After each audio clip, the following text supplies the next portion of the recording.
Raptors fans, we have the pleasure of being joined by Charlotte Hornets sideline reporter Ashley ShahAhmadi. And Ashley, thank you for joining us first and foremost. We're excited to have you guys down in town. We're hoping to get a W out of it, but I know you're hoping for something else. But let's first off talk about the big picture and how this Hornets season has gone so far for you from the sidelines in your perspective. Well, first off, thanks for having me on the show. I think this is my first time, so happy to be here and talk about the matchup and all that good stuff. Yeah, so obviously we've had some injuries to start the season. No surprise there. It's definitely frustrating, especially with years past and the injuries that have happened before. You know, fingers crossed it's not as bad for LaMelo obviously as last year. I've given some updates in the last couple of weeks, just that he's out of the boot. His rehab is progressing. He's able to take a couple shots on the court, but not too much more of an update on him for that. So there's no timetable per se, but it's like I said, not as bad as last year. So that's always a good sign. But we've had some injuries with Mark Williams. And then PJ Washington had a shoulder injury, just our last game in Miami. So it's been difficult to say the least, just not having a set rotation. Coach Clifford talks about it all the time.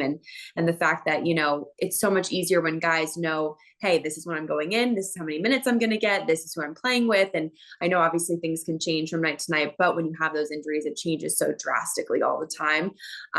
Terry was gone for a little bit with a groin injury, and the game that LaMelo went out, Terry was coming back. So there was like this hope, this excitement of, oh, great, LaMelo and Terry playing together. And then obviously the injury with LaMelo happened. So, it's something that we've dealt with before. So kind of understand where we're coming from, but they're just kind of trying to hold on and get, win as many games as they can until these guys get to come back. So unfortunate that's happened early in the year, but also with it being so early in the year, hopefully they can get back and then they can kind of get into a swing of things. All right, now we know the NBA is very much next man up, and when a guy goes down, it provides opportunity for other guys. Has anyone been able to seize that opportunity, or are you guys still looking for someone to kind of fill that vacuum or that void outside of, the usual cohorts, like you mentioned, Terry Rozier? I got to give Brandon Miller some credit. He's obviously a rookie, but he's kind of been thrown into this starting lineup with LaMelo being out. And I just think he's produced so well. He's so efficient on the floor. He's shooting a really good ball from the three and just in general. And, we talk about it a lot on our show, and Coach Clifford addresses it, just how he kind of has this old school basketball mentality. That's the way that he plays. He really is great at picking up something at practice or at shoot around and immediately applying it in the game that night. He's also great at just kind of dusting off. If he misses a couple shots, he'll keep on shooting. And, it really doesn't mess up with his mental in terms of missing shots. And so got to give him some credit because he's really been able to be an efficient scorer with LaMelo out.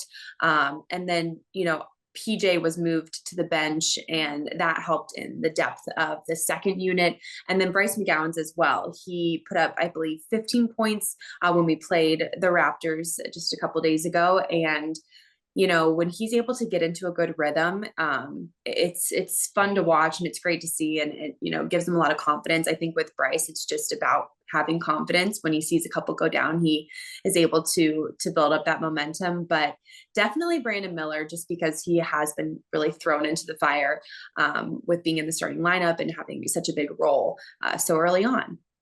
You mentioned that matchup with the Raptors. Unfortunately for us, we came out on the wrong side of that one, but it was probably an important game for your young group. So talk about what you saw, what led to the success they had against the Toronto team. Man, first off, Scotty Barnes, he put up 31 that night, and wow, he was electric. I'll give him some credit on that one.